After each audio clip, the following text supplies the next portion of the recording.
So I'm going to do my other account. All right, password. Let's do something strong. Okay.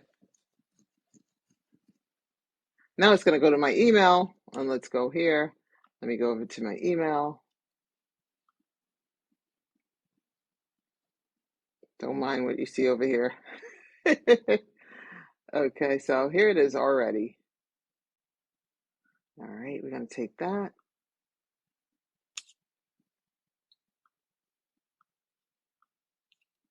And I just want to walk this through tonight because like I said, I've been asked many times how I self-publish, and it's very simple right here at Amazon. I'm going to create my new account. All right, make sure you read all of this. I already have an account, so I'm just going to go right through it, read all of that, telling you about the terms and different things. You'll have plenty of time to read it